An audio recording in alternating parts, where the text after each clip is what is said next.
Neuro ज्ञान YouTube channel पर आपका स्वागत है। लेटेस्ट वीडियोस के लिए अभी सब्सक्राइब करें। नमस्कार, सुप्रभात।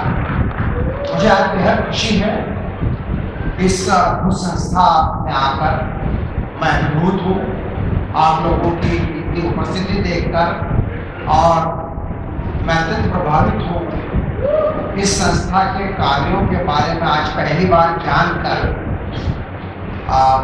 2021 के बाद के पहले मैं कभी आया था 10-15 साल पहले, जब स्कूल प्लॉट में एक कोने में एक छोटा सा कमरा या शेड हुआ करता था, और यह मेरी कल्पना से परे है जिस तरह की सेवाएं यहाँ दी जा रही हैं।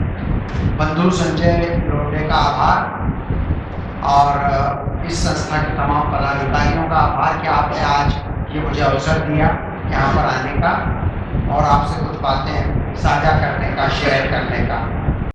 यह आज का विषय है, स्वस्थ मस्तिष्क को कैसे साधें, how to sustain brain health. इसको हम दो भागों में बांटेंगे। स्वस्थ मस्तिष्क को साधना व्यक्तिगत स्तर पर हर इंसान अपने खुद के लिए क्या कर सकता है, और समाज के स्तर पर हम समाज के रूप में या हमारा शासन या हमारा एडमिनिस्ट्रेशन, प्रशासन, सामुदायिक स्तर पर क्या कर सकते हैं। तो ये जो दूसरा पार्ट है ये मेरा माइनर विषय है। मैं मेरे वक्तव्य के अंत के 10 मिनट उस पर दूंगा, लेकिन मेरा जो फोकस है वो व्यक्तिगत स्तर पर ही रहने वाला है, लेकिन दोनों चीजें जरूरी हैं। तो पहली चीज तो आती है कि काया चुस्त तो दिमाग तो। स्वस्थ शरीर में स्वस्थ मस्तिष्क विराजता है, और मस्तिष्क हमारे शरीर का ही एक अंग है, इसलिए शरीर का तंदुरुस्त होना हेल्दी ब्रेन की पहली शर्त है। शारीरिक व्यायाम न केवल काया को बल्कि बुद्धि और मन को भी पोषते हैं, ये पहली शर्त है। तो शरीर और मन, शरीर और ब्रेन एक ही चीज है। तो किसी भी प्रकार का परिश्रम, किसी भी प्रकार का व्यायाम, किसी भी तरह का खेलकूद ब्रेन हेल्थ के लिए अत्यंत जरूरी है। आराम हराम है, शारीरिक काम जरूरी है, मोटापा मारता है। खूब खेलो और व्यायाम करो, किसी भी स्पोर्ट में नियमित भाग लो, कोई भी व्यायाम करो, और व्यायाम कई तरह की, सब तरह की होना चाहिए। Resistance exercises, weightlifting, cardio exercise जिसमें आपकी श्वास की गति और हृदय की धड़कन तेज होती है, या तो जिम ज्वाइन करो, दौड़ना, साइकिलिंग, तैरना और योग अभ्यास, ये तमाम प्रकार के व्यायाम करने में एक को एम्फसाइज नहीं कर रहा कि ये कम अच्छा है, ज्यादा बुरा है, ऐसी कोई बात नहीं कर रहा हूँ। जिसको जो पसंद हो वो करें, उसको नियमित रूप से करें। मोटापा किसी तरह से नहीं आने देना है, और सही वजन के फार्मूले दो हैं। एक तो होता है बॉडी मास इंडेक्स, जो 20 से 25 के बीच या 25 के आसपास हो तो ठीक, जिसमें हम शरीर का वजन किलोग्राम में उसको भागित करते हैं हाइट या ऊंचाई का जो सेंटीमीटर है उसका वर्ग से, उसका एक फार्मूला होता है। और एक होता है वेस्ट हिप रेशो, इस पर आजकल ज़्यादा जोर दे रहे हैं। कमर का घेरा सेंटीमीटर में और कूल्हे का हिप का घेरा सेंटीमीटर में, और ये जो रेशो है 0.8 से 0.9 के बीच होना चाहिए। कमर का घेरा अगर 1 से ज़्यादा आ रहा है, अगर ये ज़्यादा है तो गलत है, ये थोड़ा कम होना चाहिए इसकी तुलना में। 80% या 90% होना चाहिए कमर का घेरा। और मैं मोटापा कम करने के और डाइट कंट्रोल के डिटेल में नहीं जाऊँगा, एक ही उपाय है, ऊपर ताला। तो जितना अगर आपको वजन कम करना है तो जितना अभी खाते हो उसका आधा कर दो। एक मोटा मोटा नियम है, और उसमें मीठा बंद, तला बंद, तेल कम, मैदा बंद, चाहे दूध पी के। तो एक्सरसाइज करने का कंट्रीब्यूशन 20% है, कैलोरी इनटेक कंट्रोल करने का कंट्रीब्यूशन 80% है। हाँ, ये एक मोटी मोटी बात याद रखना है। तो डाइट में क्या चेंज करना, वजन कैसे कंट्रोल करना, इसके विस्तार में मैं नहीं जाऊँगा, क्योंकि मैं केवल मोटे मोटे पॉइंट गिरा रहा हूँ कि ये सब चीज़ें वजन आपका अधिक मोटापे में नहीं होना चाहिए। अगला पॉइंट आता है ब्रेन का बैंक बैलेंस बढ़ाओ। और ब्रेन का बैंक बैलेंस कैसे बढ़ाएंगे? खूब शिक्षा प्राप्त करो, ज्ञान बढ़ाओ, ढेर सारे हुनर सीखो, क्योंकि समय के साथ, उम्र के साथ सब कुछ आउटपुट घटता है, क्योंकि ब्रेन में जो न्यूरॉन कोशिकाएं और उनके आपसी तंतुओं के साइनेप्स की संख्या है वो उम्र के साथ घटती है। तो अगर शुरू से पूंजी अधिक रहेगी तो देर तक घट जाएगी। कहते हैं ना, हाथी दुबला भी हो जाए तो भी हाथी रहता है। तो जितना भरोगे उतना चलेगा। तो बचपन से लेके युवावस्था तक, बुढ़ापे तक जितना पढ़ोगे, सीखोगे, ज्ञान प्राप्त करोगे, मस्तिष्क उतना ही उम्दा रहेगा। बुढ़ापे और ब्रेन में बीमारी में ब्रेन घटता है, इसलिए पहले से ही ब्रेन बैलेंस बनाओ। ये एक और नियम है अच्छे स्वास्थ्य, अच्छे ब्रेन हेल्थ को बनाए रखने का। और फिर न केवल क्वांटिटी बल्कि क्वालिटी भी, और क्वालिटी में वैरायटी भी। जितनी वैरायटी डालोगे उतना अच्छा बनेगा। किसी एक फन में उस्ताद होना अच्छा है, लेकिन उसके अलावा भी कुछ और होना चाहिए। नए हुनर सीखो, एक से अधिक भाषाओं के जानकार बनो, अपनी विशेषज्ञता से परे दूसरे सब्जेक्ट में थोड़ा थोड़ा दखल रखो, कोई हॉबी को पालो और पोसो और उसमें योग्यता और हुनर बढ़ाने की कोशिश करो। तो वैरायटी भी चाहिए, क्वांटिटी भी चाहिए, क्वालिटी भी चाहिए। ब्रेन को स्टिमुलेशन चाहिए, उसको चैलेंज चाहिए ब्रेन को। अगर ब्रेन को हम चैलेंज करेंगे तो वो और ज्यादा समृद्ध बनेगा, उसमें और ज्यादा नेटवर्क विकसित होंगे, उसमें और ज्यादा साइनेप्सेस विकसित होंगे। तो नई चीजों को सीखना, वैरायटी को डालना बहुत जरूरी है। ऐसा कहते हैं ना, यूज इट और लूज इट। तो ब्रेन को काम में लेते रहो, वरना उसे आप खो दोगे। Participate in competitions, in quizzes, प्रश्नोत्तरियां हल करो, पढ़ते रहो, लिखते रहो, पत्र लिखो, डायरी में लिखो। लिखना बहुत अच्छी चीज है। अब लिखने का मतलब कागज कलम नहीं, आजकल तो कीबोर्ड को भी हम लिखना ही मानते हैं। तो कीबोर्ड पर लिखो, पंच करो, डायरी में लिखो। कुछ साल पहले एक पेपर छपा था, मेरे मित्र है डॉक्टर सुवर्णा, न्यूरोलॉजिस्ट निम है, और उसका पेपर आज की तारीख में 5 साल पहले छपा था। One of the highly cited research, citation index बोलते हैं हम लोग किसी भी शोध के अंदर, कि आपका पेपर को छपने के बाद और कितने लोगों ने अपने पेपर में कोट किया उसके। तो सुवर्णा का पेपर था, वो बहुत सिंपल पेपर था।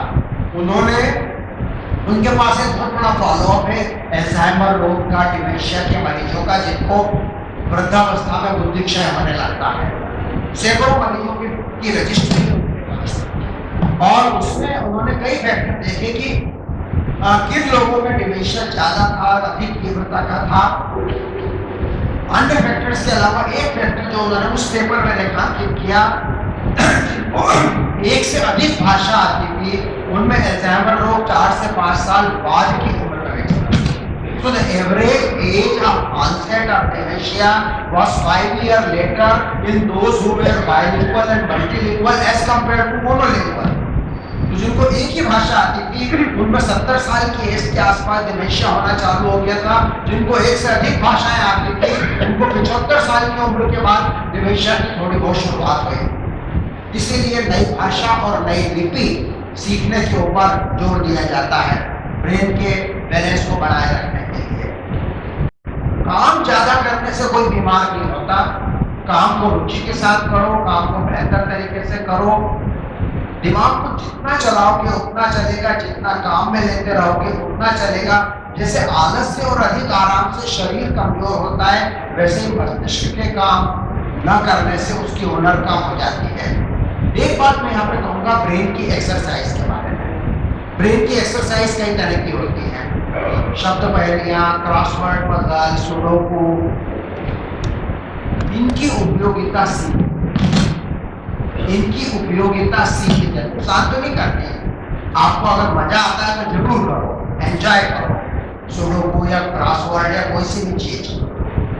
लेकिन इनको लेकर रिसर्च पेपर्स में जैसे हाई क्वालिटी एविडेंस की बात करते हैं, ये हाईली एविडेंस बेस्ड नहीं है।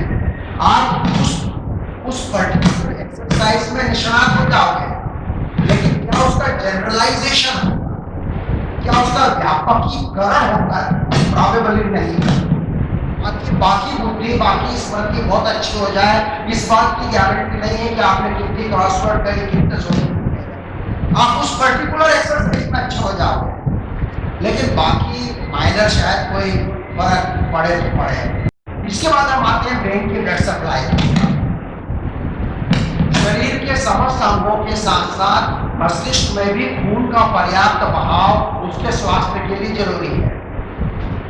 दूसरे अंग तो फिर भी थोड़ी बहुत कमी झेल लेते हैं, लेकिन किडनी, हार्ट और सबसे प्रमुख ब्रेन ये बहुत नाजुक होता है।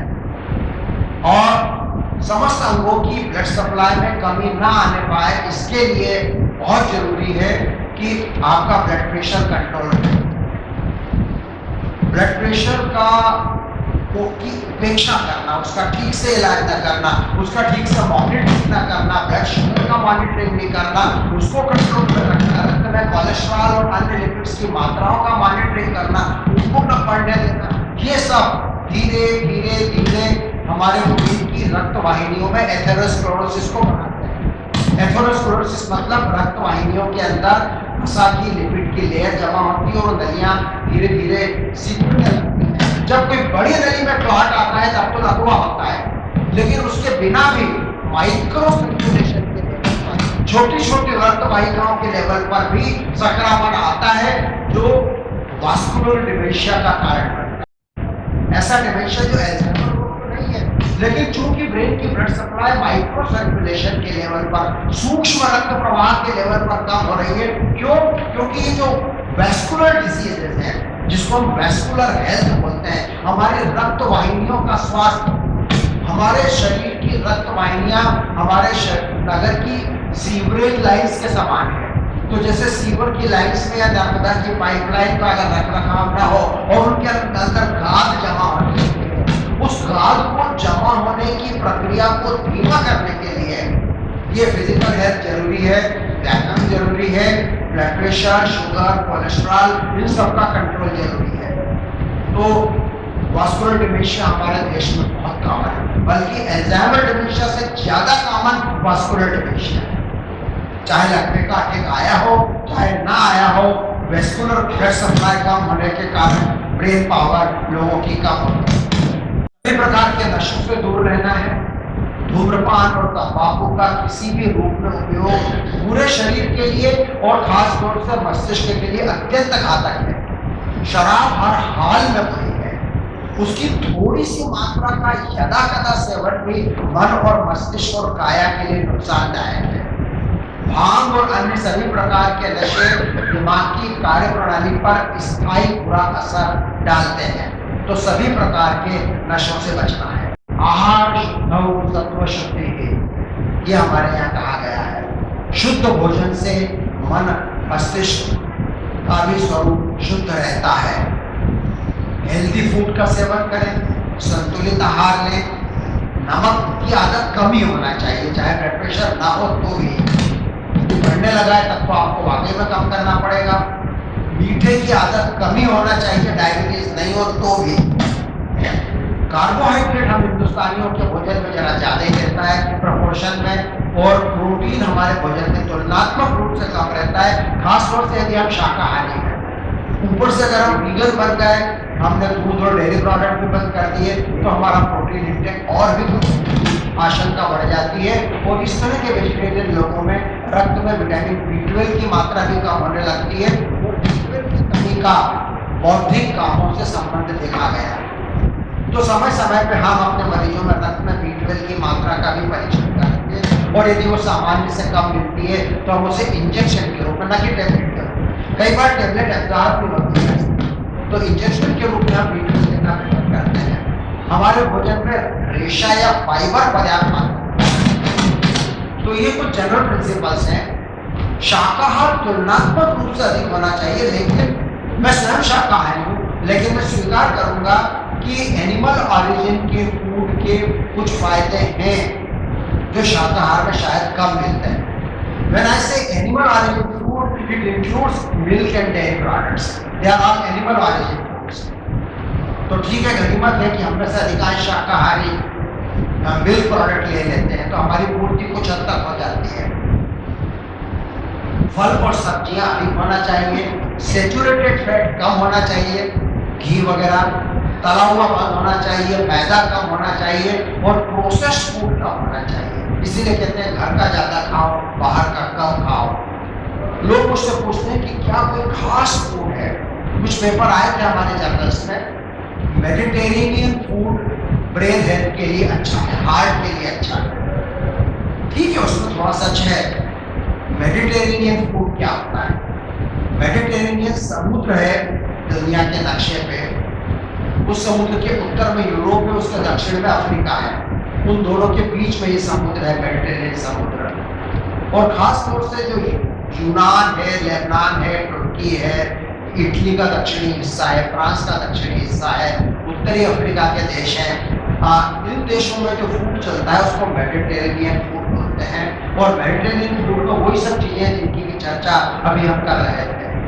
उनके यहाँ नॉनवेज है, लेकिन नॉनवेज ज्यादातर सी फूड है, मछलियां हैं या प्रॉन्स हैं, तो सी फूड है उनके यहाँ, लेकिन रेड मीट कम है।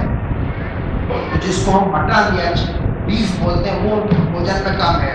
तो ये वाला जो फूड है, चिकन, और बल्कि चिकन से भी थोड़ा और प्रिमिटिव पे जाओ तो fish and other sea food को अच्छा माना गया है मेडिटेरेनियन फूड। और फिर उनके यहाँ सैलड्स बहुत हैं, ग्रीक सैलड्स बड़े फेमस होते हैं, और उनके यहाँ ओलिव ऑयल है जो स्वास्थ्य के लिए अच्छा माना गया है। तो इस तरह की चीजें हैं मेडिटेरेनियन फूड में, हमें उसकी तरफ जाने की जरूरत नहीं है। हमारा भारतीय शाकाहारी भोजन, उसके साथ थोड़ा बहुत जो डेयरी प्रोडक्ट्स हैं वो मिलके भी काफी हद तक उसकी पूर्ति कर सकते हैं। क्या कोई और स्पेशल फूड आइटम है? प्रॉबेबली नहीं। लोग बादाम की बड़ी तारीफ करते हैं, अखरोट की बात करते हैं, च्यवनप्राश की बात करते हैं। ये अलग बात है कि विश्वनाथन आनंद विज्ञापन देता है किसी पर्टिकुलर आइटम के लिए कि उससे मेरी शतरंज की बुद्धि तेज हो गई। ये सब तो विज्ञापन है, पैसे का खेल है। लेकिन वैज्ञानिक सबूत जिसको हम बोलते हैं, आखिर अपराध, अगर हम ये अध्ययन करेंगे तो करेंगे कैसे? बड़ा कठिन है। मैं इतने साल से बादाम खा रहा हूँ, मेरी बुद्धि बहुत अच्छी है। मैंने इतने साल से फना ब्रांड का च्यवनप्राश खाया, इसकी बुद्धि बहुत अच्छी हो गई। इसको क्या बोलते हैं? Anecdotal evidence. एनेक्डोटल मतलब एक इंडिविजुअल किस्सा, विज्ञान में उसे प्रमाण नहीं मानते, या दोयम दर्जे का, निचले दर्जे का प्रमाण मानते हैं। सबसे अच्छा प्रमाण होता है रैंडमाइज्ड कंट्रोल स्टडी। एक 2 मिनट में लूंगा, थोड़ा सा विषयांतर हो रहा है, लेकिन मैं जहां भी जाता हूं और विज्ञान की बात करता हूं, मैं आरसीटी का उल्लेख जानबूझ के करता हूं। मेरे ऑपरेटिंग सिस्टम में वो घुसा हुआ है, वो आ ही जाता है ऊपर। मैं अपने आप को रोक नहीं पाता रैंडमाइज्ड कंट्रोल ट्रायल के ऊपर बोलने से आगे। और वो न केवल फूड पे, न केवल मेडिसिन पे, न केवल सर्जरी पे, न केवल हैबिट्स पे, हर चीज में रैंडमाइज्ड कंट्रोल ट्रायल का ये विज्ञान की विधि है। और उस विधि से की इज्जत आपको करना पड़ेगी। ठीक है, हर जगह वो विधि लागू नहीं हो सकती, हर जगह उस विधि से का किसी ने किए ही नहीं है, इसके द्वारा प्रमाण नहीं, तो फिर हम थोड़े दोयम दर्जे के एविडेंस पे जाना पड़ता है मजबूरी में हमको, और उसको भी हम फॉलो करते हैं, ऐसा नहीं कि नहीं करते। तो मैं बहुत संक्षेप में बताऊंगा इसी को लेकर कि 1000 लोगों को 1 साल तक एक पर्टिकुलर ब्रांड का च्यवनप्राश इतने ग्राम प्रतिदिन खिलाया गया। उस में शामिल करने के पहले उनकी बुद्धि के माप के अनेक सूचकांक, IQ, इंटेलिजेंस क्वोशेंट, और उसके भी अनेक पहलू नापे गए विस्तार में। उस नापने की क्रिया में 2-2 घंटे लग जाते हैं। उसको हम बोलेंगे बेस लाइन डाटा, कि उनकी बुद्धि कैसी थी। ये 1000 लोग थे। दूसरे 1000 लोग थे, उनकी भी हमने बुद्धि नापी, एक बंदे को 2-2 घंटे का टाइम देके हमने नापी और उसका डिटेल्ड स्कोर निकाला। और ये जो 2 थे 1000 लोगों के, ये कंपेरेबल थे। अब कंपेरेबल का क्या मतलब होता है? ऐसा तो नहीं कि ये 1000 जो थे पहले से बीमार थे और उनको पहले से नशों की आदतें थी, और जो दूसरे 1000 आपने चले वो पहले से हेल्दी थे, उनको नशे की, तो दोनों ग्रुप कंपेरेबल होना चाहिए।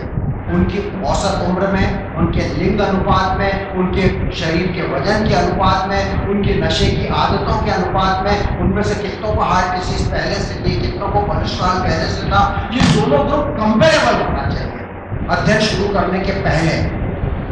तो एक ग्रुप को च्यवनप्राश दिया और एक को नहीं दिया, और उनको 1 साल तक फॉलो किया, और हर 3 महीने पर उनका हमने बुद्धि परीक्षण किया, उनका ग्राफ बनाया, और at the end of 1 year हमने फिर उनका परीक्षण किया। तब जो परिणाम निकलेगा कि जिन्होंने च्यवनप्राश खाया उनकी बुद्धि बढ़ी कि नहीं बढ़ी? नहीं बढ़ी। ये हाइपोथेटिकल अध्ययन है, ऐसा हुआ नहीं है, पर ऐसा होना चाहिए। तो जो बंदा च्यवनप्राश बेच रहा है उसके ऊपर जिम्मेदारी आती है कि वो ऐसा अध्ययन करे। ये बहुत महंगा काम है, इसके लिए रिसर्च ग्रांट एप्लीकेशन लिखना पड़ती है। रिसर्च ग्रांट एप्लीकेशन लिखना ही अपने आप में एक बहुत हुनरमंदी का काम है, कोई नहीं लिख सकता। किसको लिखना पड़ती है? ICMR, Indian council of medical research, DST, department of science and technology. In agencies के पास करोड़ों रुपया है, अरबों रुपया वो देने को तैयार है। कोई बढ़िया सा प्रोटोकॉल तो लिख के लाए कि हम ऐसे अध्ययन करना चाहते हैं। लोग लाते ही नहीं है सब प्रोटोकॉल लिख के, ऐसा पड़ा रहता है उनके पास। तो अगर आप ये दावा करते हैं कि हमारी इस चीज से फायदा होता है तो लिखो ना प्रोटोकॉल, मांगो ना ग्रांट एप्लीकेशन, करो ना अध्ययन। और फिर अध्ययन करने के बाद आपके अंदर मानता होना चाहिए, एक ईमानदारी होना चाहिए कि at the end of the research यदि रिजल्ट निगेटिव आए तो आप उसको स्वीकार करें। क्या भैया नहीं होता फायदा? अनफॉर्चुनेटली इस तरह का अध्ययन हमारे यहाँ लोगों में, ये योग में भी लागू होता है, ये एक्सरसाइज में भी लागू होता है, ये फूड पे भी लागू होता है, ये दवाइयों पे भी लागू होता है, ये फूड सप्लीमेंट्स पर भी लागू होता है। हर चीज में विज्ञान की विधि लागू होती है। तो मैं जो आज बातें कर रहा हूँ वो विज्ञान सम्मत बातें कर रहा हूँ। मैं जिन चीजों को आज रिकमेंड कर रहा हूँ उन सब पे अध्ययन हुए हैं, उन सब पे अच्छा एविडेंस मिला है। फिर अगला पॉइंट आता है, सामाजिक बने रहो, मोर फेस टू फेस एंड ऐसा नहीं। लोग बोलते हैं मैं बहुत सामाजिक हूँ, मेरे 1000 फ्रेंड हैं, मेरे 5000 फॉलोअर हैं। That is not a good criteria of being social.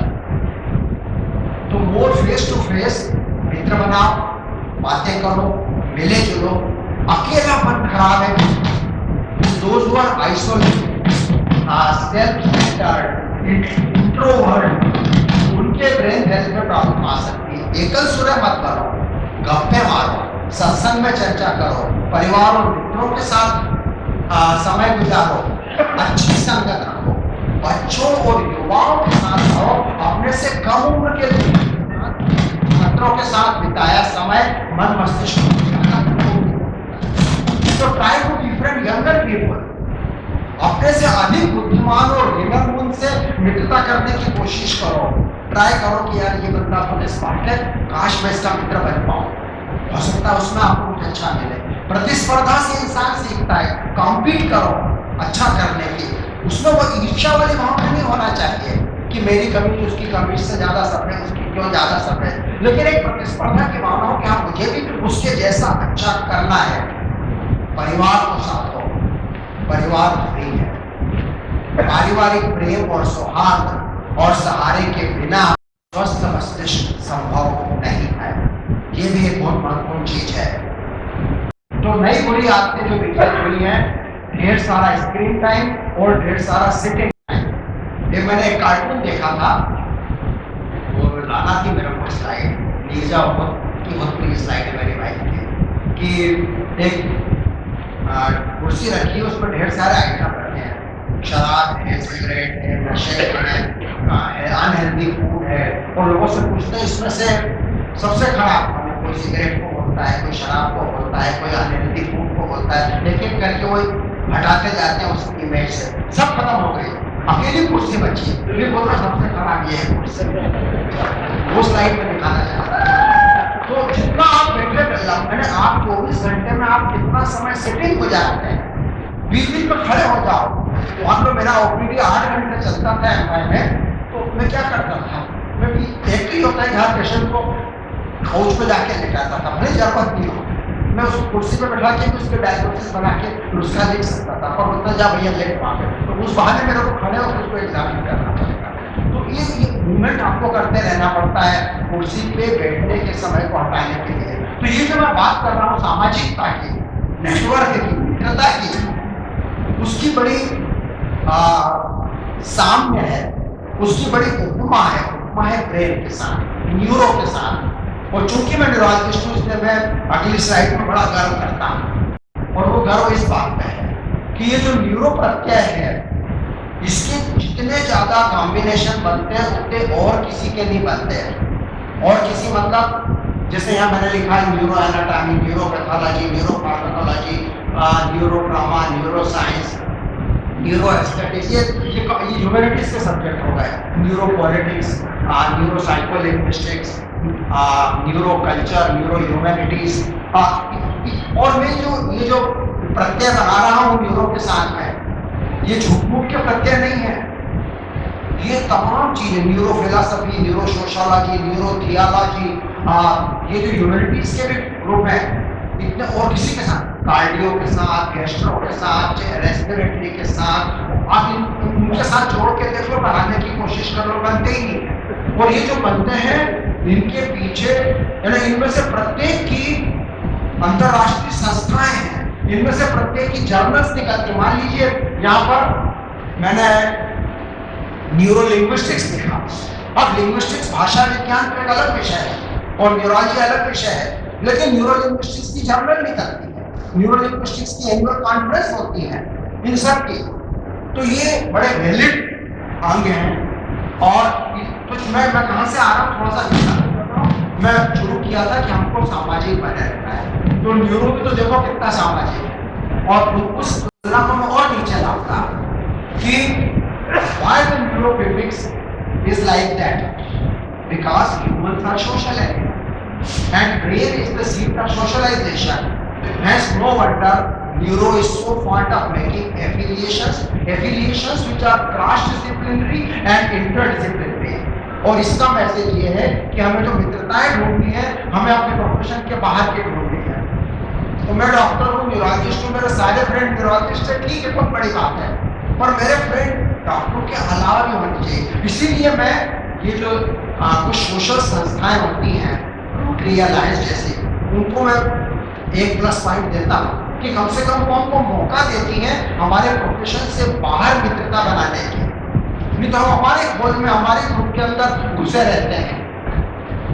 और ये जो न्यूरो की क्षमता है मनुष्यों पर भी लागू होना चाहिए, और ये मैक्रो से लेकर माइक्रो लेवल तक जाती है। माइक्रो लेवल मतलब हमारे ब्रेन की जो संरचना है वो खुद नेटवर्क की है। तो एक न्यूरॉन 10 से साइनस बनाता है और दूसरा न्यूरॉन फिर 10 से साइनस बनाता है। तो ये इस तरह की जो नेटवर्किंग की सुविधा है, ये हमें करना अच्छे ब्रेन के। अगला पॉइंट करता है कलाओं में डूबो, एंजॉय आर्ट्स, गीत, संगीत, नृत्य, पेंटिंग, अभिनय, खुद कुछ नया सीखो, रचनात्मक बनो, बी क्रिएटिव। कोई बात नहीं, हर कोई नहीं बन सकता, हर एक के अंदर रचनात्मकता नहीं होती, कोई बात नहीं, कम से कम गुण ग्राहक तो बनो, कम से कम गुण ग्राहक तो बनो, सुनो, देखो, पारखी बनो, आनंद लो, कलाओं का आनंद लो, बन सके तो खुद भी सीखो, उसके मजे लेना सीखो। कलाएं हमारे ब्रेन को हेल्दी रखती हैं, ये बहुत जरूरी है। So we should be connoisseurs of art. हमें कला पारखी होना चाहिए। किसी को संगीत अच्छा लगता है, किसी को कोई और कला अच्छी लगती है, जिसमें रुचि हो उसमें डूबो, उसको एंजॉय करो। वो आपके ब्रेन को रिलैक्स भी करेगा और एनरिच भी करेगा, उसके स्वास्थ्य को बना कर रखेगा। नींद जरूरी है, अच्छे ब्रेन हेल्थ के लिए नींद जरूरी है। आज का समाज स्लीप डेप्राइव्ड सोसाइटी, धीरे धीरे हम हमारी नींदें कम होती जा रही हमारे समाज के अंदर लोगों की। लंबी गहरी नींद में मस्तिष्क में से गंदे पदार्थों की सफाई होती है, ये आज बायोलॉजिकली प्रूव हो चुका है। लंबी गहरी नींद में मस्तिष्क का क्लीनिंग होता है। 7-8 घंटे की नींद होना चाहिए। दिन में आराम करते समय नींद ना आ रही हो या बैठे रहना हो तो भी कुछ समय के लिए आंखों को पट्टी से ढक लें। तो नींद के अनेक कार्य होते हैं। नींद के अंदर ब्रेन का डेवलपमेंट होता है। ऐसा कहते हैं ना, एक नन्हा शिशु जब होता है तो हम कहते हैं इसका ब्रेन डेवलप हो रहा है, नींद और सपने देखता है।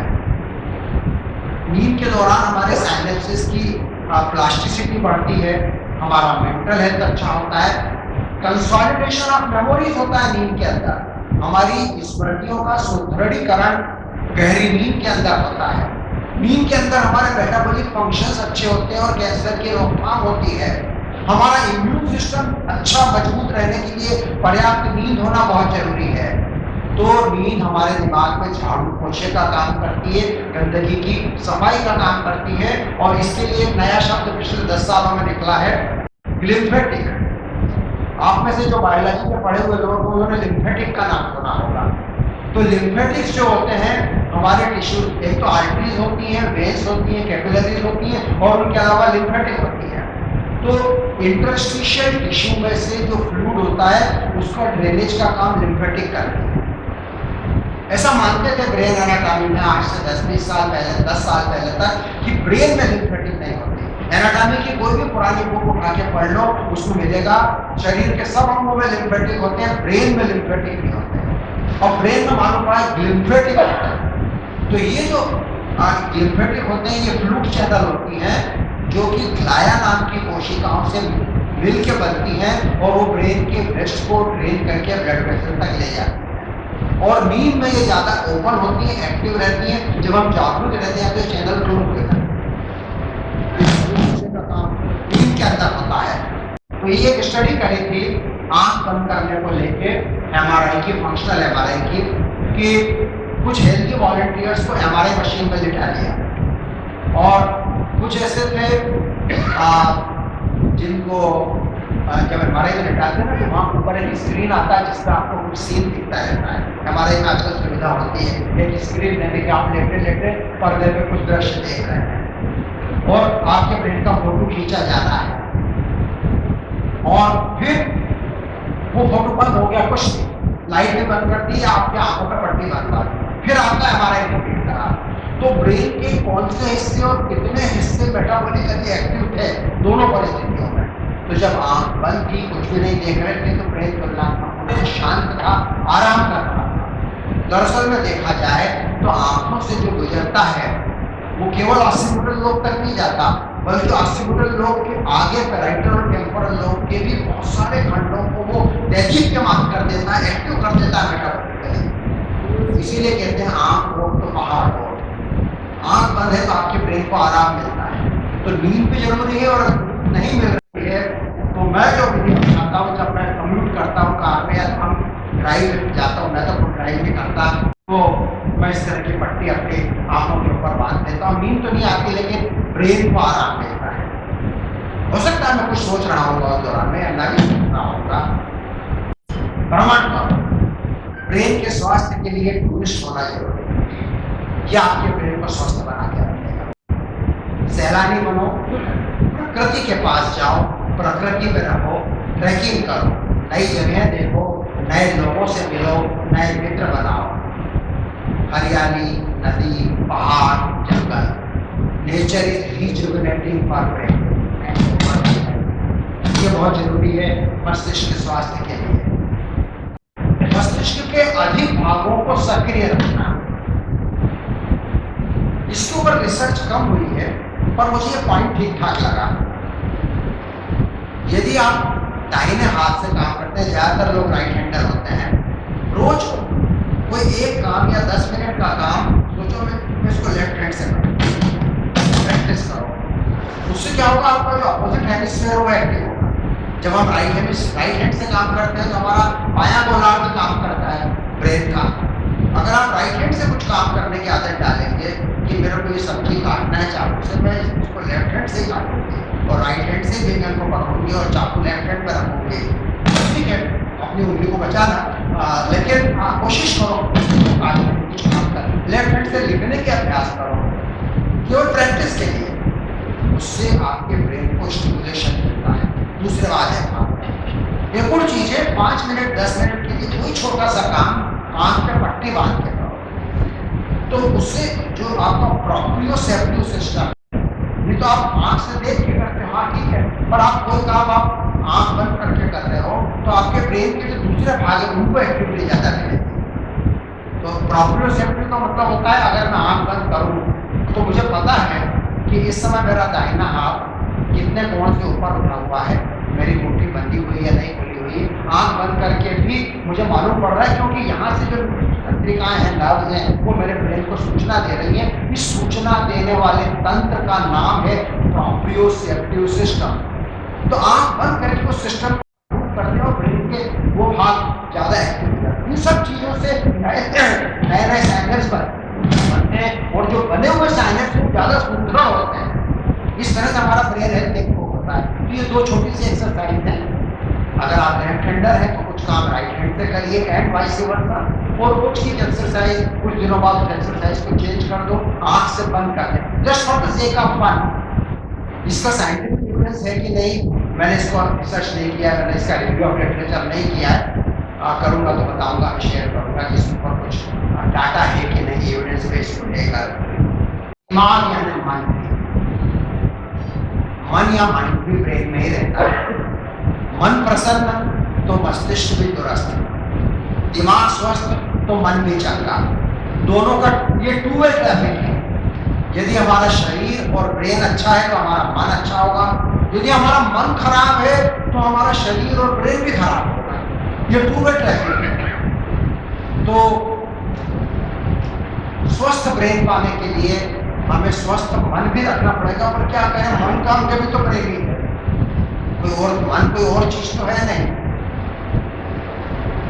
मन को स्वस्थ रखने के लिए तनाव को कंट्रोल करना जरूरी है। उसके लिए बीच बीच में थोड़े ब्रेक लेना चाहिए, उनको हम ब्रेन ब्रेक बोल सकते हैं। तो आप कोई दिमाग का काम कर रहे हैं घंटे भर से, खासतौर से जो IT वाले लोग हैं, सॉफ्टवेयर वाले जो 12 घंटे सिस्टम के सामने बैठे रहते हैं, उन लोगों को तो मैं कहता हूँ भैया थोड़ा सा ब्रेक करो बीच के अंदर, उसको हम ब्रेन ब्रेक बोलते हैं। इसके अलावा अनेक साधन हैं, योग, ध्यान, साधना, आध्यात्मिकता, धार्मिकता, दार्शनिकता, माइंडफुलनेस, और इसमें अनेक विधियां हैं।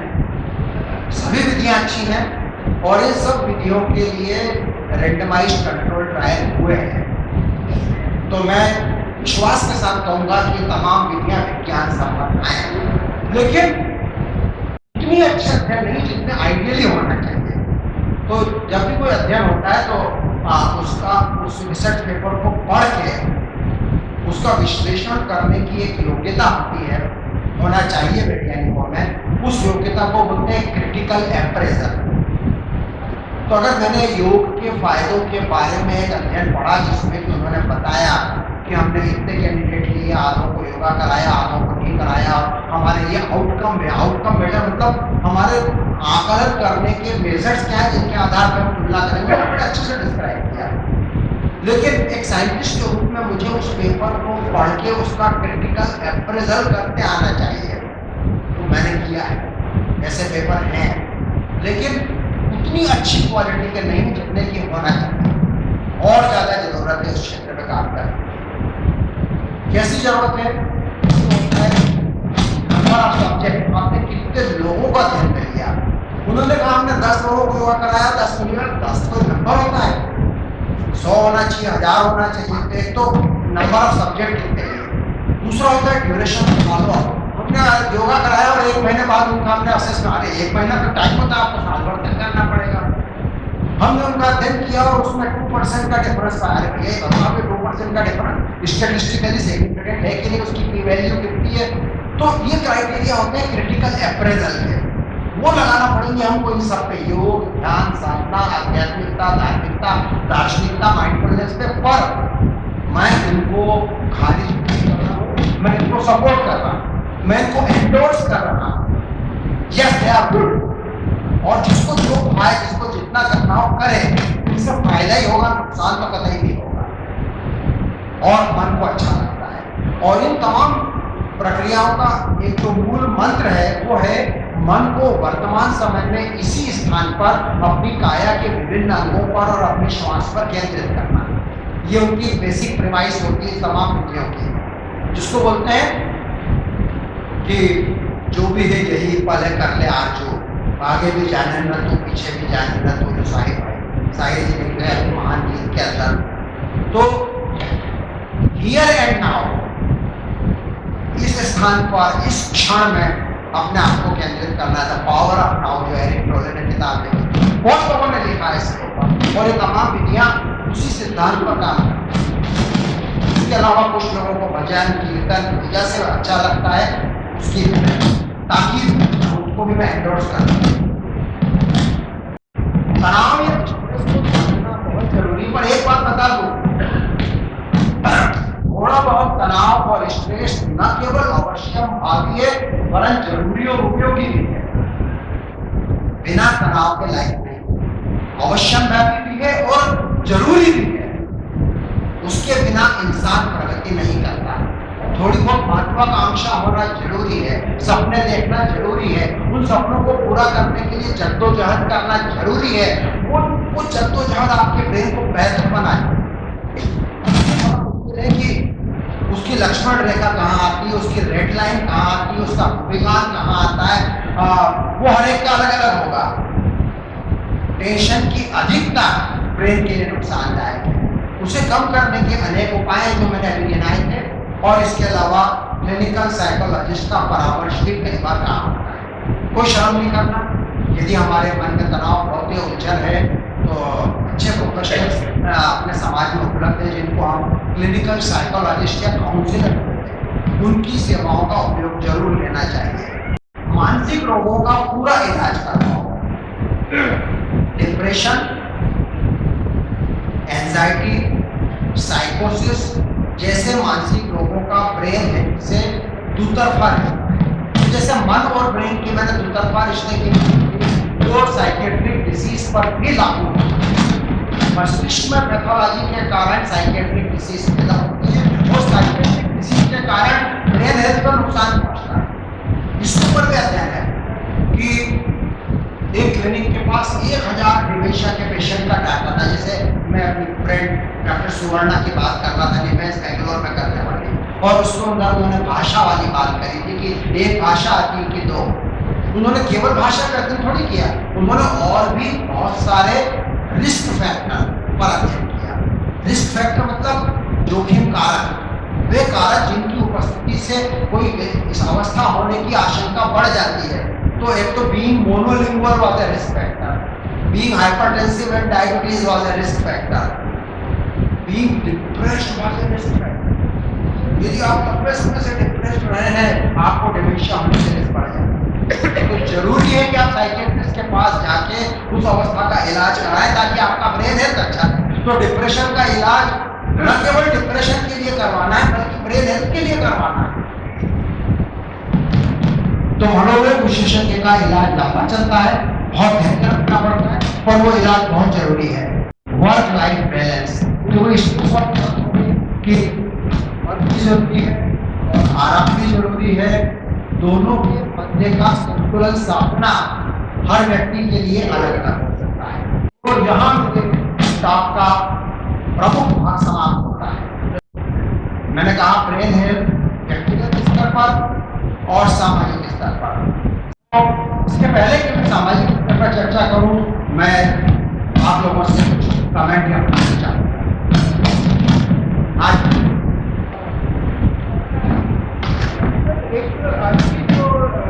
मेरी उम्र 46 साल है और मेरे पिताजी की उम्र जो है वो करीबन 73 साल है और मेरी उम्र 46 साल है, मेरे पिताजी की उम्र 73 साल है और माता जी की उम्र करीबन 67 है। और मैं बहुत स्ट्रगल करता हूँ उनसे बात करने की, क्योंकि मेरे जीवन में बड़ा अच्छा है। मैं नई नई चीज़ें सीखता रहता हूँ, मैं लोगों को से बात करता रहता हूँ और जब मैं घर में जाता हूँ उनसे बात करने की कोशिश करता हूँ तो उनका एटीट्यूड डिफरेंट होता है। अरे क्या लगा कुछ नहीं, तो बहुत ही बेजा आता है, अरे ये नहीं करना है। तो ऐसी क्या उनको न्यूरोलॉजिकल चीज़ें हो रही है जैसे उनकी लाइफ कि वो उनका ऐसा बिहेवियर, उसमें क्या किया जा सकता है, मतलब युवा पीढ़ी को क्या करना चाहिए? प्रत्येक व्यक्ति की पर्सनालिटी अलग अलग होती है और वो पर्सनालिटी कुछ तो जन्मजात होती है और कुछ उनके जीवन के अनुभवों के आधार पर बनती है। तो हो सकता है कि माता पिता का जीवन इस तरह का भी रहा हो, उनके अंदर वैसी रुचि नई नई चीजों के लिए नहीं आ पाई जो कि आपके अंदर है। इसको परिवर्तित करना मुश्किल है पर प्रयास जरूर करना चाहिए। और प्रयास कई तरह से, तो आप उनके साथ बड़े प्यार से, बड़े अदब से उनको संपर्क में हमेशा प्रयास करते रहें। और दूसरा, उनके लिए कुछ अच्छे मित्र ढूंढो उन्हीं की एज के, जो उस तरह के हों जैसे कि आप चाहते हो सकता है उस संगति का उनके ऊपर फर्क पड़ जाए। ऐसे कुछ उपाय हैं जो हम कर सकते हैं। हाँ, के रिक्वायरमेंट पे अपनी बात हुई, प्रोटीन अगर किसी की नेचुरली प्रोटीन की रिक्वायरमेंट पूरी नहीं हो पाई है तो सप्लीमेंट ले सकते हैं क्या? अगर लेते तो मतलब वे प्रोटीन या फिर प्लांट बेस्ड? जहाँ तक संभव हो, मैंने पहले बोला था प्रोसेस्ड फूड से बचना है, तो नेचुरल प्रोटीन ही लेना अच्छा है। अगर हो रहा है तो आप प्रोटीन पाउडर, पर मैं नॉर्मली उनको रिकमेंड नहीं करता। ये जो मिल्क प्रोडक्ट्स है, मिल्क है, पनीर है, हाँ, दूध है, तो वीगन लोगों को भी प्रोटीन कहाँ से मिल रहा है? वीगन लोगों के लिए लेग्यूम्स हैं, दालें हैं, और सोयाबीन के प्रोडक्ट बहुत अच्छे आते हैं। सोयाबीन का चीज़ पनीर बनता है, सोयाबीन का दूध बनता है। तो सोयाबीन और अन्य लेग्यूम्स, या जिनको हम पल्सेस बोलते हैं, और मूंगफली है, इन सब में अच्छा प्रोटीन है। और पुराने ज़माने में मुझे याद है 1960 के दशक में, जब मैं स्कूल में पढ़ता था, एक पहलवान का नाम बड़ा प्रसिद्ध हुआ था, चंदगी राम, हरियाणा के थे, और उनकी डाइट के बारे में पढ़ता था, बड़ा गर्व होता था कि हाँ, चंदगी राम शाकाहारी है, बड़ी खुशी होती थी। तो वेजिटेरियन लोग भी अच्छे पहलवान हो सकते हैं। आपने बताया था कि नींद जो है 7 से 8 घंटे लेनी चाहिए, पर आध्यात्मिकता में या मतलब मेडिटेशन जो करते हैं वो 4 से 5 घंटे, हमारे मोदी जी भी 4 से 5 घंटे ऐसा बोला जाता है कि वो बस इतनी नींद लेते हैं और सफिशिएंट होती है। तो इससे कि क्योंकि घर वाले लोग बोलते हैं तुम्हारी नींद पूरी नहीं हुई है अगर तुम मेडिटेशन करते हो, तो व्हाट्स द ट्रुथ? हमारी जो फिजियोलॉजिकल नीड वो हाईली वेरिएबल है। ज़्यादातर लोग 5 से 8 घंटे की नींद में ठीक रहते हैं, और उम्र के साथ नींद की आवश्यकता कम, तो बुढ़ापे तक आते आते तो गाना था ना, जवानी नींद भर सोया, बुढ़ापा एक रोया, बचपन का। तो जवानी में खूब सोते हैं हम, हमारी नींद की रिक्वायरमेंट बदलती रहती है, और हर एक की फिजियोलॉजी अलग है। और ये जो जिसको हम क्या बोलते हैं ना, एक तो होता है मीन या एवरेज, और एवरेज से 2 स्टैंडर्ड डिविएशन में 90% लोग आ जाते हैं, और उसके आगे जो होते हैं उनको आउटलायर्स बोलते हैं। तो मोदी जी आउटलायर है, उनको हम उदाहरण भी मान सकते हैं। और ये जो मेडिटेशन है, मेडिटेशन वगैरह से कुछ लोगों को नींद में फायदा होता है, जरूरी कि सबको होता है।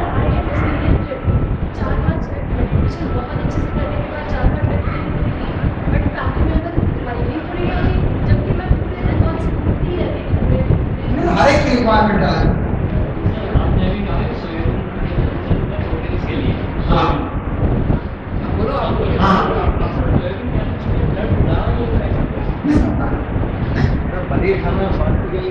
पनीर अच्छा है, पनीर के साथ एक माइनस पॉइंट है कि उसमें प्रोटीन के साथ फैट भी बहुत है। यदि आपको कोलेस्ट्रॉल या फैट कंट्रोल करना है तो आपको ऐसा प्रोटीन सोर्स देना पड़ेगा जिसमें चर्बी का अंश कम हो। अब जैसे मूंगफली का प्रोटीन बहुत अच्छा है और उसमें ऑयल भी बहुत है, तो उसको आप बहुत ज़्यादा क्वान्टिटी में, आप मूंगफली को स्टेपल डाइट नहीं बना सकते, पनीर को आप स्टेपल डाइट नहीं बना सकते, एक क्वान्टिटी में तो ले सकते हैं। डाइजेस्ट तो होता है, कोई बात नहीं। बस लास्ट क्वेश्चन, तो आप नींद की बात कर रहे थे, तो नींद तो जैसे मुझे अपनी पर्सनल बात बताया बहुत अच्छी आती है, इसमें कई बार उठने की भी जल्दी इच्छा नहीं होती, पर जो नींद है वो इतने सपने देखती है और कई बार सुबह याद भी रहते हैं, थोड़ा सा और बात कर भी आ जाता है, ऐसा नहीं कि वो कुछ फैक्ट सही हो रहे हैं, बट क्या सपने देखना अच्छी नींद की निशानी है? हाँ, अच्छे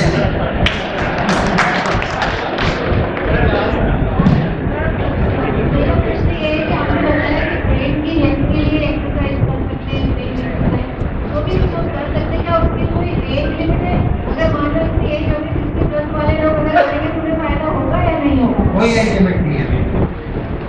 तो सामाजिक स्तर पर पूरे राष्ट्र का ब्रेन हेल्थ कैसे सुधरे, इसको लेके गवर्नमेंट ऑफ इंडिया ने एक national task force on brain health बनाया है। करीब साल भर पहले गवर्नमेंट ऑफ इंडिया ने national task force on brain health, शासन ने महसूस किया है कि अगर भारत को प्रगति करना है तो हमें नॉलेज बेस्ड इकोनॉमी बनाना पड़ेगा। नॉलेज बेस्ड इकोनॉमी, और नॉलेज बेस्ड इकोनॉमी बनाना है तो हमें राष्ट्रीय स्तर पर ब्रेन हेल्थ को सुधारना पड़ेगा। इसलिए उन्होंने एक टास्क फोर्स बनाया। तो पिछले सितंबर में मुझे नीति आयोग की तरफ से निमंत्रण आया था ऑनलाइन वक्तव्य देने का कि एक न्यूरोलॉजिस्ट के रूप में मैं क्या सुझाव दूंगा, मेरी क्या उम्मीदें हैं इस नेशनल टास्क फोर्स से। तो उसमें से कुछ अंश मैं आप लोगों से यहाँ शेयर कर रहा हूँ जो व्यक्तिगत स्तर पर लागू नहीं होते लेकिन राष्ट्र के स्तर पर, शासन के स्तर पर लागू होते हैं। मैं इस उम्मीद से बोलता हूँ ये वाली बात है कि हम सब में से कोई ना कोई कभी ना कभी कहीं ना कहीं एडवोकेट बनेगा। एडवोकेट मतलब वकील नहीं, एडवोकेसी फॉर ए कॉज, किसी कार्य या उद्देश्य के लिए किसी न किसी को कहीं ना कहीं मौका मिल सकता है, किसी पॉलिटिशियन के सामने, किसी मंत्री के सामने, किसी ब्यूरोक्रेट के सामने। और इनमें से कुछ बातें अगर आप कहेंगे तो हम राष्ट्र का भला करेंगे। हम सबके कॉन्ट्रैक्ट होते हैं, हम सबको अवसर मिलते हैं कहीं ना कहीं इन बातों को करने के। जो नीति नियंत्रण है उनके कानों तक ये बातें हजार लोगों से पहुंचे तो और अच्छा। इसलिए मैं इस तरह की बातें बीच बीच में डालता हूँ इस उम्मीद में कि हम में से कुछ लोग कभी ना कभी एडवोकेसी करते हैं। तो मैंने 4 बातें कही कि शासन को 4 फ्रंट पे काम करना पड़ेगा। एक तो ये कि brain health in healthy general population of all age, और उसको वही सारे पॉइंट में मैंने गिनाए थे और कुछ और गिनाए थे कि हमें लोगों को इन जनरल हेल्थी रखना, उनको कोई बीमारी नहीं है और हमको उनका ब्रेन हेल्थ अच्छा करना है। और वो सारे पॉइंट जो मैंने गिनाए वो उनको भी गिनाए मैंने। दूसरा point prevention of neurological diseases. तो बहुत सारी बीमारियां जो ब्रेन को प्रभावित करती हैं दे आर प्रिवेंटेबल, और हम बोलते हैं ये prevention is better than cure. तो कैसे कैसे प्रिवेंट कर सकते हैं? स्ट्रोक को प्रिवेंट कर सकते हैं, हेड इंजरी को प्रिवेंट कर सकते हैं, ब्रेन इन्फेक्शंस को प्रिवेंट कर सकते हैं, डेवलपमेंटल डिसऑर्डर्स को प्रिवेंट कर सकते हैं। हर एक का कुछ ना कुछ एस्पेक्ट प्रिवेंशन का है, उसके ऊपर मैंने जोड़ दिया शासन के सामने। तीसरा था restoration of brain health in those who have already suffered. अब भाई हो गई ब्रेन बीमारी तो उनको इलाज कैसे करना है, तो उनको बेस्ट न्यूरोलॉजिकल इलाज मिले, ये भी शासन की जिम्मेदारी है, समाज की जिम्मेदारी है, तभी हम देश का ब्रेन हेल्थ अच्छा बना पाएंगे। और चौथा मैंने बोला कि जिन लोगों को बीमारी हो गई उनका पुनर्वास करना, उनको रिहेबिलिटेट करना जो न्यूरोलॉजिकल बीमारी के कारण डिसेबल्ड हो गए। इन 4 फ्रंट पर मैंने काम करने के लिए नीति आयोग को सुझाव दिया। इसके बाद मैंने बोला अवेयरनेस एंड एजुकेशन। हमने कहा कि शासन की जिम्मेदारी बनती है कि वो ब्रेन हेल्थ के बारे में जो मैसेजेस मैंने अभी बताए उनका खूब प्रचार प्रसार करे, और जनरल पब्लिक में करे, मरीजों में करे, हेल्थ केयर वर्कर्स में करे, डॉक्टर्स में करे, स्टूडेंट में करे, मीडिया में करे, मास मीडिया से करे, सेलिएंट मैसेजेस बनाए, वन लाइनर बनाए, GIF इमेजेस बनाए, एनिमेशंस बनाए, बिल बोर्ड पे लगाए, डिजिटल LED डिस्प्ले। आपने देखा होगा ना जब आप दिल्ली एयरपोर्ट पे एंटर होते हैं अराइवल हॉल में तो बड़े बड़े कियोस्क रहते हैं, आप अपना सामान उठाने के लिए चलते जा रहे हैं और रास्ते में आपको बड़े बड़े बिल बोर्ड दिखते हैं। उन बिल बोर्ड पे तरह तरह के विज्ञापन होते हैं, ठीक है विज्ञापन है, लेकिन वहां पे हेल्थ मैसेजेस क्यों नहीं आ सकते? ये चीज एडवोकेसी की। तो इन सब में हमको जनता की अवेयरनेस और एजुकेशन बढ़ाने के लिए बहुत सारे काम किए जा सकते हैं, और इस चीज को बोलते हैं हेल्थ लिटरेसी, स्वास्थ्य साक्षरता, जो कि भारतीय भाषाओं में होना चाहिए, लेकिन it is sparse in variety and depth. It is of variable quality. It is not widely available. It is not widely accessible, and it is not distributed well. तो एक तो कलेवरी कम है हमारे पास, कंटेंट भी कम है, उसकी क्वालिटी अच्छी नहीं है, उसकी वैरायटी कम है, उसका स्पेक्ट्रम छोटा है, और उसको ठीक तरह से वितरित नहीं किया गया है, फैलाया नहीं गया है। ऐसा नहीं कि शासन को नहीं पता है, शासन की प्रायोरिटी में जो चीजें आती हैं शासन उनको बहुत अच्छे से जानता है। उसको उदाहरण में दिखाता हूँ 2 मिनट में। तो मैंने उनसे कहा कि as a national advocacy leader my action plans will be to constitute a national committee of content creators to distribute the task of creating the content to various doctors and volunteers to enlist the titles of writers and etc. and to make ample use of arts and fine arts and humanities. ये मैं बनाता रहता हूँ, करीब 50-60 variety के brochure जो मेरी clinic पे उपलब्ध रहते हैं न्यूरोलॉजिकल बीमारियों के लिए, प्रचुर मात्रा में होना चाहिए। और एक चीज और मैं बताना चाहूँगा, ये एक आदेश है government of India, ministry of information and broadcasting, November 2022 का ऑर्डर है और इसमें उन्होंने गाइडलाइन बनाई है टेलीविजन चैनल्स के लिए for uplinking and downlinking of satellite television channels. और इन गाइडलाइन में गवर्नमेंट ने क्या कहा, ऑब्लिगेशन ऑफ पब्लिक सर्विस, जितनी भी टेलीविजन चैनल है, चाहे सरकारी दूरदर्शन हो चाहे प्राइवेट चैनल हो, उनके ऊपर ऑब्लिगेशन है। क्या ऑब्लिगेशन है? चूंकि एयरवेव्स पब्लिक प्रॉपर्टी है और उनका उपयोग जनता के उपयोग में होना चाहिए, स्पेक्ट्रम देती है कि नहीं government, spectrum is a public property, तो प्रत्येक टेलीविजन चैनल को पब्लिक सर्विस से रिलेटेड ब्रॉडकास्टिंग मैसेज करना पड़ेंगे कम से कम 30 मिनट, गवर्नमेंट का डायरेक्टिव है और इसका पालन नहीं हो रहा है, इसको इम्प्लीमेंट नहीं किया जा रहा है। कम से कम 30 मिनट प्रति घंटा। और क्या क्या चीजें हो सकती हैं? Education and spread of literacy, agriculture and rural development, और तीसरा बड़ा पॉइंट है हेल्थ एंड फैमिली वेलफेयर। ये सब है उसमें, साइंस एंड टेक्नोलॉजी है। इन सब चीजों के ऊपर मिला जुला करके कम से कम 30 मिनट का टाइम फ्री में, कोई एडवर्टाइजिंग का पैसा वो टेलीविजन चैनल नहीं ले सकता, उनको देना जरूरी है, गवर्नमेंट का डायरेक्टिव है। तो ये मैंने नीति आयोग वालों से कहा कि आप इसका उपयोग नहीं कर रहे, इसको इम्प्लीमेंट नहीं करवा रहे हैं। हम हैं कंटेंट देने को तैयार, आप हमसे वो कंटेंट क्रिएट करवाइए, कंटेंट क्रिएट करने वाले को ही टीमें बनवाइए, हमको टीमों की जरूरत है। और ऐसा नहीं कि देश में लोग नहीं है लिखने वाले, कंटेंट बनाने वाले, केवल न्यूरोलॉजी नहीं, केवल ब्रेन हेल्थ नहीं, सारी हेल्थ, हार्ट की हेल्थ हो चाहे लिवर की हेल्थ हो, किसी की भी हेल्थ हो। मैंने नेशनल टास्क फोर्स से डिमांड करी कि हमारे देश में लगभग 800 जिले होंगे, प्रत्येक जिले में इतनी सारी पोस्ट होनी चाहिए डिस्ट्रिक्ट हॉस्पिटल के लेवल पर, neurologist, neurosurgeon, physical medicine, palliative medicine, physical therapist, occupation therapist, speech language therapist, ये सारी पोस्ट प्रत्येक जिला अस्पताल में होना चाहिए, ऐसा मैंने डिमांड किया। और मैंने डिमांड किया कि देश के प्रत्येक मेडिकल कॉलेज में, चाहे वो सरकारी मेडिकल कॉलेज हो चाहे प्राइवेट हो, इतने सारे डिपार्टमेंट होने ही चाहिए, ये मैंने उनसे डिमांड करी, छोटा या बड़ा।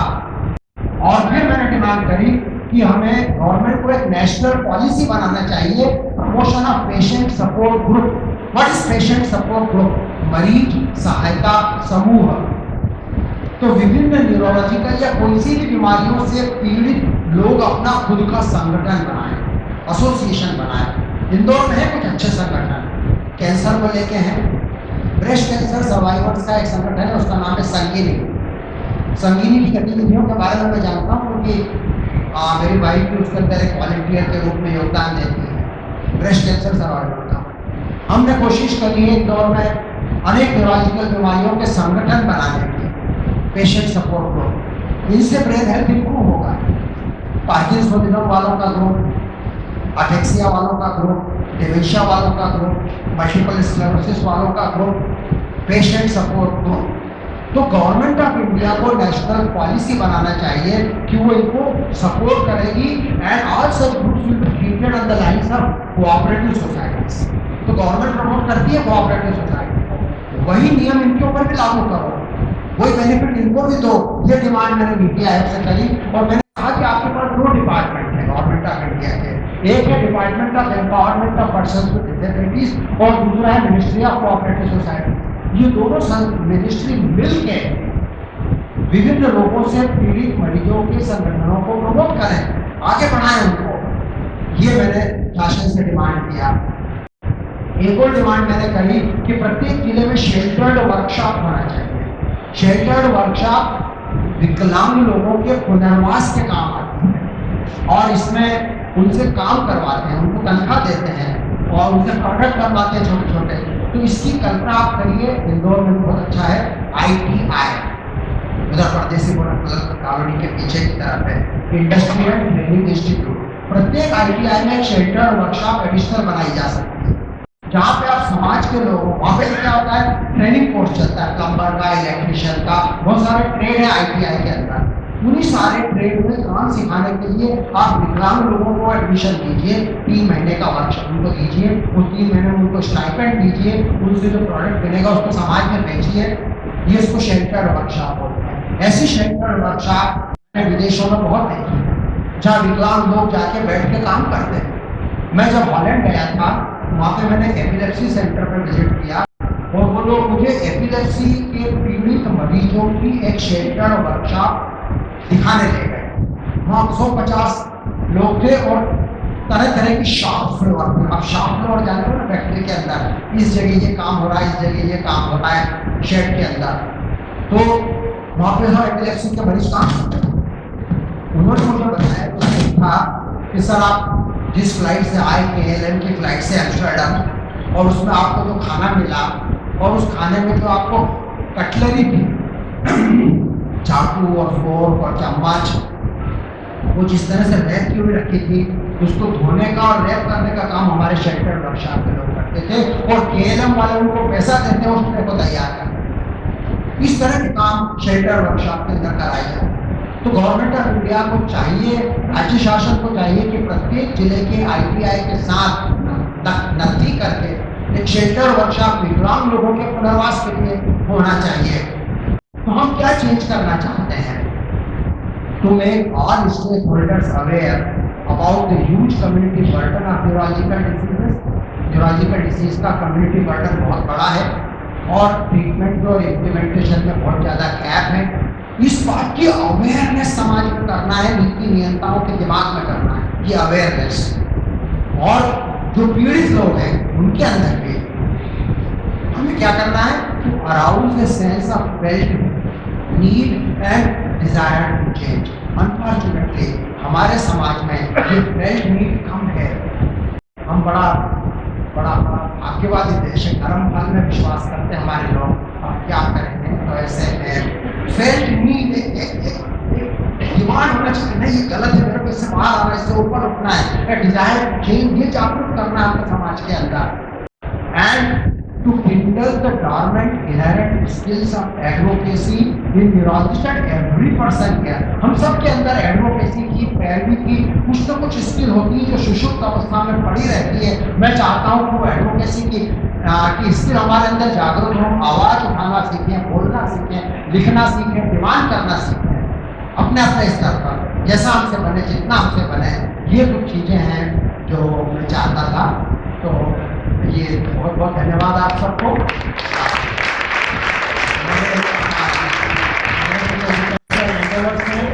इनको आप विजिट करिएगा। मेरी वेबसाइट है न्यूरोज्ञान.com नाम से, यूट्यूब चैनल है, पॉडकास्ट चैनल, इन सब का नाम एक ही रखा है न्यूरोज्ञान। एक मंथली कॉलम है ऑनलाइन, अपनी भाषा अपना विज्ञान। आप सबको एक बार सुना, बहुत बहुत धन्यवाद।